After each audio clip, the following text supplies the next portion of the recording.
Hey, welcome to EPN. My name is Victor Lucas, and we bring you the latest in everything cool every single day. Today from the beautiful Positano, Italy. We got some great comments from Round 2 Gaming Channel, so we're dedicating this rundown to you. It looks like Samus Aran is being brought to life by an entire new team for her latest game.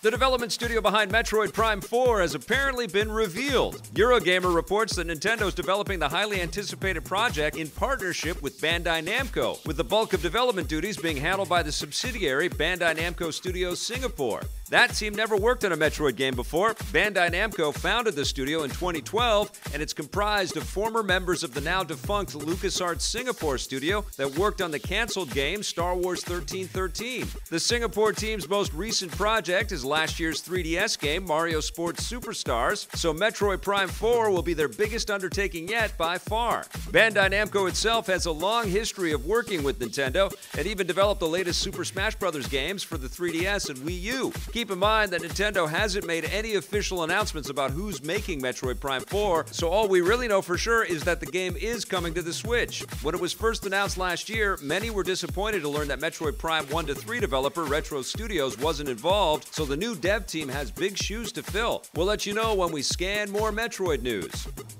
If you just got used to the idea of Jared Leto as the Joker, then I'm afraid the joke is on you. The new standalone Joker movie will reportedly star Joaquin Phoenix as the Clown Prince of Crime. Variety reports that Phoenix is the studio's top choice to headline the film, which will focus on a new version of the Joker and tell a separate story outside of the established continuity of the DC movie universe. That means this version of the Joker won't have anything to do with the current one played by Jared Leto in Suicide Squad, which will probably confuse the heck out of many casual moviegoers. There's precedent for this in the DC comic books, though. The idea is to set up a series of spin-off movies that take place in their own little worlds, similar to the comics from the DC Elseworlds imprint. Schemers trying to control their little worlds. This isn't the first time Phoenix has been up for the Joker. He was one of several actors rumored to be in consideration for the role in 2008's The Dark Knight before it ultimately went to Heath Ledger. Hi. The standalone Joker film will be helmed by Todd Phillips, best known for the Hangover trilogy, although there's no word yet on when audiences can expect to see it. And let's face it, most of the recent DC movies have been pretty terrible, and the person who's going to save everything is Michael Bay? The director behind the Transformers series is in talks to helm the long-gestating Lobo movie based on DC's Interstellar Bounty Hunter. Multiple sources report that Warner Bros. Has begun preliminary talks with the explosive filmmaker to direct and produce the film and also oversee the latest draft of the screenplay, which is being worked on by Wonder Woman co-writer Jason Fuchs. If the rumors are true, Warner Bros. Is apparently hoping that the Lobo movie will be their answer to Deadpool, with a gritty character who also has a comedic edge and a more violent tone than most comic book movies. It remains to be seen if Michael Bay is the right person to bring Lobo to life. His movies don't exactly have the best track record critically, but then again, they've also performed very well at the box office, so he does know how to make a movie that has wide appeal, good or bad. Keep in mind that there's no guarantee he'll actually take on Lobo. The Hollywood Reporter claims that Bay and Warner Bros. Don't yet see eye to eye on the budget. Bay reportedly wants it to have a tentpole $200 million price tag, while the studio, predictably, wants something a little less expensive. We'll let you know how things turn out.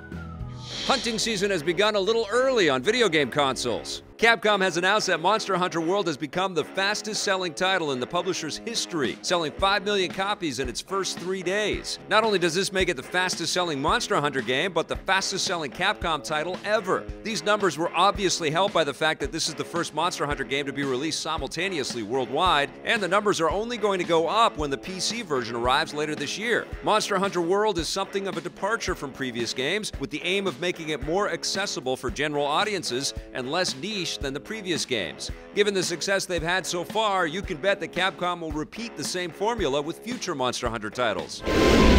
Some marvelous and forceful details have come in about Disney's new streaming service.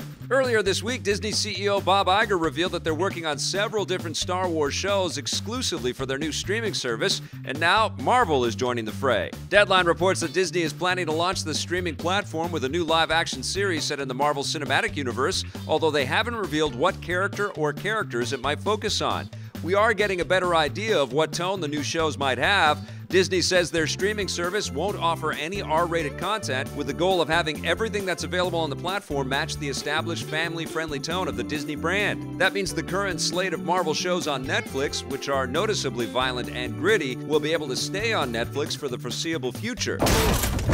Disney also plans to continue using Hulu even after their new streaming service launches. No surprise there, Hulu is partially owned by Disney, and they will take a majority stake once their acquisition of 20th Century Fox is complete. Speaking of which, Disney still hasn't said when or how they plan to bring the Marvel characters currently owned by Fox into the fold of the wider Marvel Cinematic Universe. They probably won't say anything until their acquisition of Fox is complete, and that won't be done for a while. By the way, Disney isn't the only big studio jumping into subscription-based online streaming. Warner Brothers and DC are setting up their own streaming platform, which will launch next year with a new live-action Teen Titans series. CBS recently debuted Star Trek Discovery on their all-access platform, so it looks like this sort of thing is the new norm. It remains to be seen just how many streaming platforms consumers will want to subscribe to, because all those monthly subscription fees will start to add up. Disney's new service launches in fall 2019.